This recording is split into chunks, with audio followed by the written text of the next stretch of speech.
Até agora estudamos uma série de eventos, ideias e descobertas que nos proporcionaram uma visão coerente de como o mundo funciona. Começamos com Copérnico, Kepler e Galileu e combinamos com a teoria da mecânica de Newton. Houve então o estudo da eletricidade, que por sua vez culminou na bela teoria de Maxwell. Mas pareceu então surgir uma contradição interna entre essas duas grandes ciências. A mecânica se baseia no princípio da inércia, o que significa que não pode existir um estado de repouso absoluto. Isso, por sua vez, significa que não pode haver uma velocidade absoluta.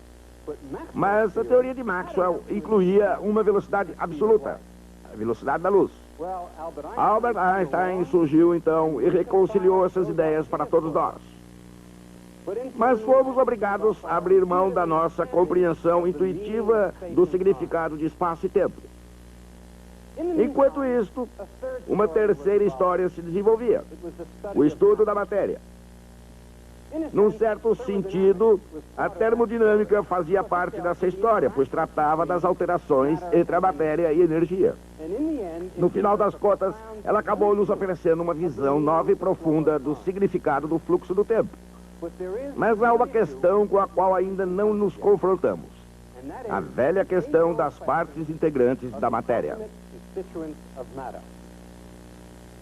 Quando essa questão foi respondida, tudo aquilo que havíamos aprendido sofreu uma profunda transformação. Essa é a questão que vamos analisar hoje.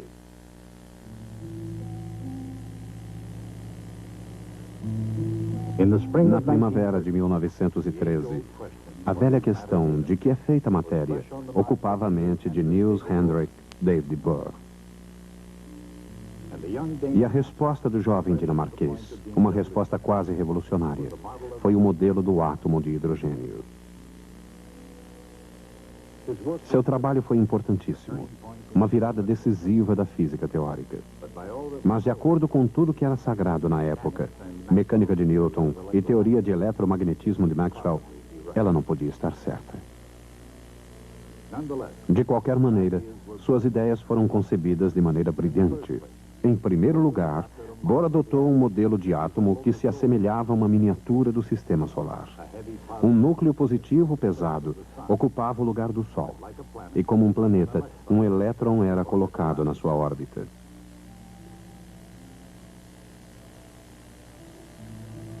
Mas enquanto um planeta é atraído para o Sol pela força da gravidade, o elétron é atraído para o núcleo pela força da eletricidade.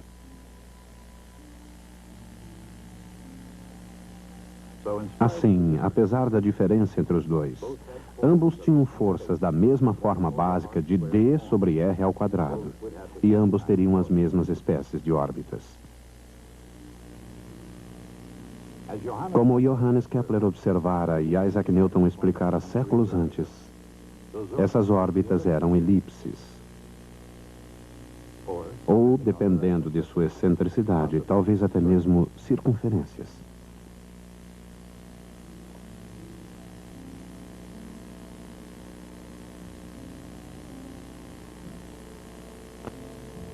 Para simplificar a questão, Niels Bohr imaginou que os átomos teriam órbitas circulares. Numa órbita circular, a energia potencial é menos D sobre R. A energia cinética é positiva, mas equivale à sua metade. Assim, a energia total é menos 1/2 de D sobre R, quer se trate de um planeta ou de um átomo. Isso parecia o próprio modelo de um átomo newtoniano. Qual o problema com ele? Em outras palavras, de que maneira isso violava as leis da física da época? Se as ideias de Niels Bohr contrariavam realmente essas leis, por que então todos aqueles físicos que estavam certos não descartavam a novidade imediatamente? Talvez porque, nesse aspecto, o jovem Bohr estivesse pisando em terreno firme, o que fazia com que valesse a pena observar o seu trabalho com maior atenção. Foi quando os problemas se tornaram óbvios. Radical, Bohr tinha ido ainda mais longe, longe o suficiente para afirmar que um elétron podia existir apenas em certas órbitas, o que contrariava as leis de Newton. Mas ao contrário de Maxwell, Bohr afirmava que o elétron só irradiaria ou absorveria energia quando saltasse entre essas órbitas bem determinadas. Essas propostas eram mais do que simples contestações. De fato, no mundo da física, eram totalmente contra a lei. O que poderia ter conduzido a esse caminho?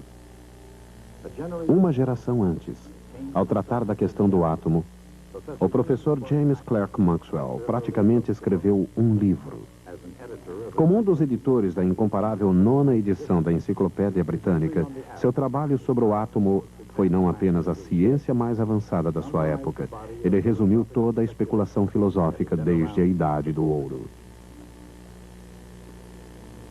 4 séculos antes de Cristo, um filósofo grego chamado Demócrito viu os átomos como partículas autopropulsionadas, movimentando-se no vazio. Mas Aristóteles não via as coisas da mesma forma como Demócrito, e o assunto foi encerrado. Mas só até o fim do Renascimento, quando Galileu retomou a ideia. Foi seguido por Boyle, Descartes, Newton e muitos outros cientistas no mesmo caminho, inclusive Maxwell.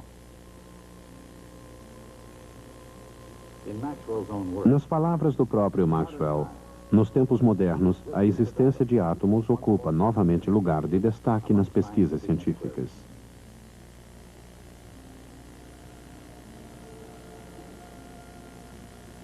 John Dalton foi o responsável por um desses estudos mais sérios. Em 1807, este químico inglês estudou as combinações químicas dos elementos comuns e propôs a lei das proporções simples e múltiplas. Quando duas substâncias se combinam numa reação química, elas se combinam com massas em proporções de pequenos números inteiros. A implicação era óbvia. Para se combinarem em proporções assim tão definidas, as substâncias devem ter partes básicas ou fundamentais, os átomos. A ideia de Dalton não deixava de apresentar suas dificuldades, e uma das mais importantes foi superada por um químico italiano chamado Amedeo Avogadro. Antes de mais nada, Avogadro percebeu que até mesmo os gases mais simples, como oxigênio ou nitrogênio puros, eram compostos não de átomos individuais, mas de combinações de átomos chamadas moléculas. Qualquer que seja a menor unidade de qualquer gás, afirmava Avogadro, ao falar de átomos ou moléculas, um determinado volume de gás terá sempre o mesmo número deles. Essa quantidade acabou ficando conhecida como o número de Avogadro. E sua descoberta tornou-se um passo vital no desenvolvimento da teoria atômica. Nas palavras de Maxwell, o diâmetro e a massa de uma molécula são naturalmente muito pequenos, mas não, em hipótese alguma, infinitamente pequenos. Cerca de 2 milhões de moléculas de hidrogênio ocupariam 1 milímetro. O conhecimento de Maxwell resultou da teoria dos gases e da análise de suas propriedades, sua viscosidade, sua capacidade de conduzir o calor, ou, neste caso, quanto tempo um átomo de um certo gás leva para percorrer uma distância específica através dos átomos de outro gás. Naturalmente, isso depende da rapidez com que os átomos se movimentam e da distância entre eles e, acima de tudo, do tamanho de cada átomo ou molécula. A esse conhecimento, o tamanho de um átomo, Maxwell pôde acrescentar novas informações obtidas graças ao uso de um novo instrumento, o espectroscópio. Os espectroscópios são utilizados para analisar a luz, separando suas várias cores ou frequências. Quando analisamos um gás de átomos de um elemento único, o espectro de luz consiste de linhas espectrais de determinadas frequências, e o espectro é diferente para cada elemento. Isso foi uma pista para a descoberta da natureza interna do átomo. Nas palavras de Maxwell, quando o espectro consiste de uma série de linhas brilhantes, o movimento do sistema deve ser composto por um número correspondente de tipos de vibração harmônica. Em outras palavras, os átomos vibrariam como uma simples corda de violino e cada átomo teria suas próprias frequências. Se uma molécula fosse um simples sistema mecânico vibratório, as frequências das linhas brilhantes estariam relacionadas de uma maneira relativamente simples. O próprio Maxwell não esperava que se encontrasse uma relação tão simples. Mas em 1885, um professor universitário suíço, Johann Balmer, escreveu uma fórmula que englobou os comprimentos de ondas de quase todas as linhas conhecidas no espectro do hidrogênio. Pouco tempo depois, o mestre sueco do espectroscópio, Johannes Rydberg, generalizou a fórmula de Balmer. Na versão de Rydberg, uma série de linhas era provocada por cada grupo de números inteiros, m e n. E a quantidade R, conhecida como a constante de Rydberg, foi medida com grande precisão. Daí em diante foi possível prever novas linhas. Mas para compreender a natureza do átomo no sentido mais profundo, seria necessário que alguém fizesse uma descoberta ao longo de linhas diferentes. Esse alguém foi o professor J.J. Thomson, um discípulo de Maxwell na teoria do eletromagnetismo, um homem decidido a investigar a natureza interna do átomo e a descobrir como ele funcionava. Mais tarde, outros transformariam o tubo de raios catódicos na televisão e nas telas de computador. Mas algo mais significativo a longo prazo foi o fato de as experiências de Thomson terem demonstrado que os raios que emanam de um catodo aquecido num tubo de vidro vazio são partículas carregadas eletricamente. Ainda mais importante, esses raios podiam ser defletidos por campos elétricos e magnéticos e não importa qual a matéria dentro do tubo, essas partículas elétricas eram sempre do mesmo tipo. Thomson percebeu que todos os átomos continham as mesmas partes em movimento, ou em outras palavras, corpúsculos, e que ficariam conhecidos como elétrons. Com isso em mente, ele desenvolveu o que foi chamado de modelo de pudim de ameixas. Mais do que um recurso intelectual, ele constituiu uma explicação substancial do espectro dos elementos. Na teoria do professor Thomson, cada átomo consiste de uma grande esfera de carga elétrica positiva, contendo um número suficiente de elétrons negativos para equilibrar a carga total e torná-la neutra. O que parecia ser uma ideia sensata, logo fracassaria num teste crucial. Podemos decompor os átomos das maneiras mais diversas. O barão Ernest Rutherford, ganhador do Prêmio Nobel e uma figura destacada da física, deixou a Nova Zelândia para estudar física em Cambridge, onde teve oportunidade de trabalhar com o professor Thomson. Uma determinada lei com um elemento radioativo. Ao pronunciar essas palavras, ele, que há muito sucedera seu mentor como diretor no laboratório Cavendish, Rutherford havia se tornado ele próprio o mestre do átomo. E nos oferece uma compreensão muito mais clara. Ainda antes de Rutherford iniciar as suas experiências, descobriu-se que os átomos podem dividir-se naturalmente e emitir uma radioatividade de raios alfa. Assim, quando Rutherford e seus colegas passaram raios alfa através de folhas finas de metal, a experiência transcorreu exatamente como todo mundo havia imaginado. A química nuclear. Os raios pareciam atravessar o metal como se ele fosse um pudim, enfrentando pouquíssima resistência e seguindo seu curso praticamente sem desvios. Mas num dia importante da história da ciência, eles observaram o que ninguém esperava. O fato mais inacreditável que já aconteceu na minha vida, disse Rutherford. Era quase tão inacreditável como alguém lançar uma bomba de 15 polegadas contra um pedaço de papel, ela ricochetear e lhe atingir. O fato inacreditável foi que, em vez de atravessar o papel, alguns dos raios alfa ricochetearam. Rutherford percebeu que, ao contrário do modelo de Thomson, toda a carga positiva do átomo precisava ser concentrada dentro de um núcleo minúsculo. Isso acontecia porque, apesar de toda a carga positiva concentrada numa região muito limitada, a força elétrica próxima seria suficiente para repelir ou, pelo menos, defletir uma energética partícula alfa, caso ela lhe chegasse muito próxima. Além disso, se o núcleo contivesse a maior parte da massa do átomo, ele poderia repelir uma ocasional partícula alfa sem retroceder muito. Essas ideias levaram Rutherford, em 1911, a propor um modelo planetário de átomo. Segundo Rutherford, o sistema solar e o átomo invisível eram quase que imagens refletidas um do outro. Ambos obedeciam a leis quase idênticas. No modelo de Rutherford, cada átomo tinha um núcleo pesado com carga positiva. Seu núcleo era cercado por elétrons leves de carga negativa, que orbitavam o núcleo como planetas em torno do Sol. Mas enquanto os planetas eram mantidos juntos pela força da gravidade, os átomos eram mantidos juntos pela força da eletricidade. Como uma deusa grega nos céus, essa era uma ideia de incrível beleza. E da mesma forma, boa demais para ser verdade. Por alguma razão, quando os elétrons são acelerados, eles irradiam energia na forma de ondas eletromagnéticas. Mas um elétron em órbita estaria acelerando constantemente, irradiando sempre energia. Girando e girando, o elétron acabaria caindo em órbitas cada vez menores, irradiando não linhas do espectro, mas um contínuo arco-íris de cores. E, finalmente, de forma inevitável, acabaria caindo no núcleo.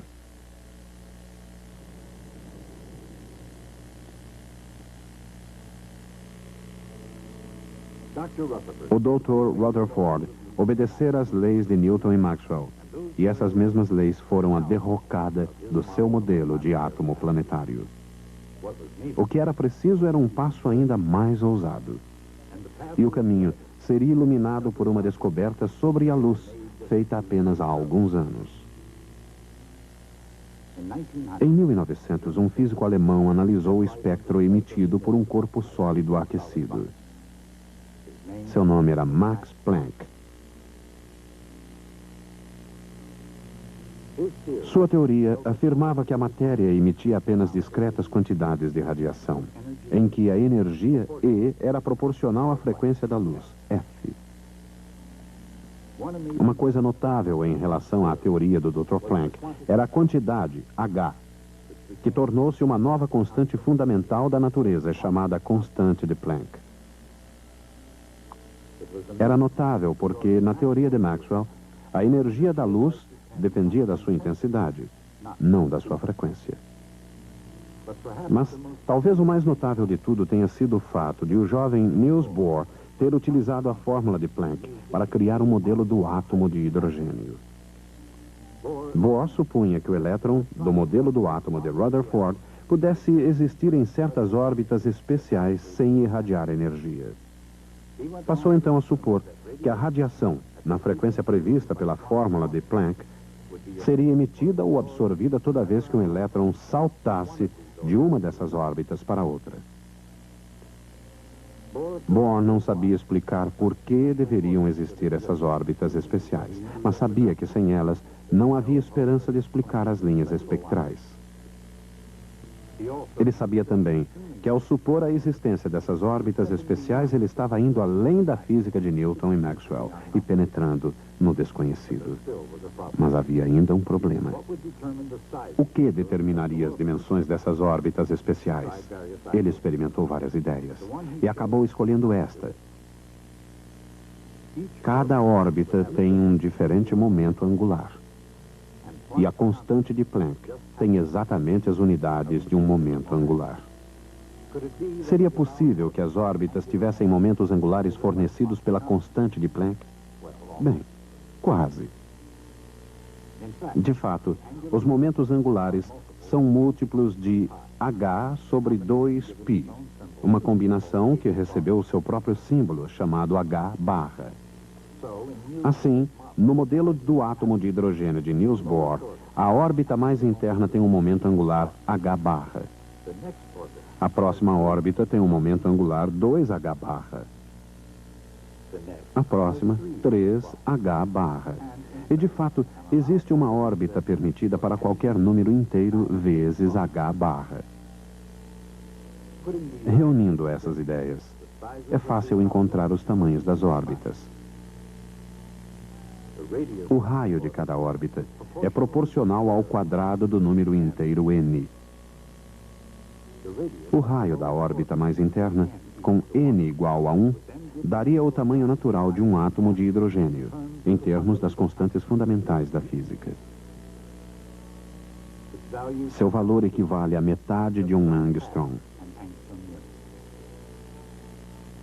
Este número era pequeno, mas seu valor para a física, ilimitado. Até então, o tamanho de um átomo podia ser qualquer um. Mas agora, se as ousadas pressuposições de Bohr estivessem corretas, o tamanho de um átomo podia ser visto como uma combinação de constantes fundamentais da natureza. Mas para Niels Bohr, isso era apenas o começo. Agora, ele estava preparado para calcular as frequências precisas das linhas no espectro do hidrogênio. Cada frequência seria o resultado de um salto quântico. Isto é, o átomo emitiria ou absorveria luz só quando o elétron saltasse de uma órbita para outra.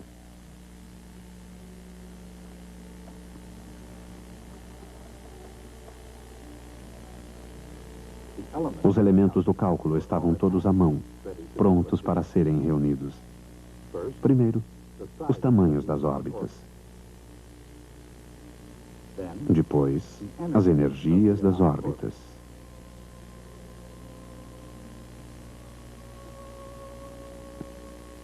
E, finalmente, a energia de um salto entre as órbitas.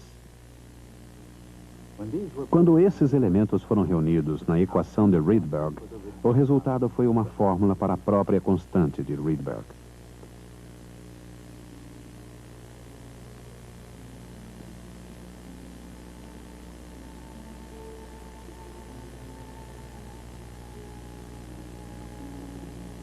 Seus componentes eram, mais uma vez, constantes fundamentais da física.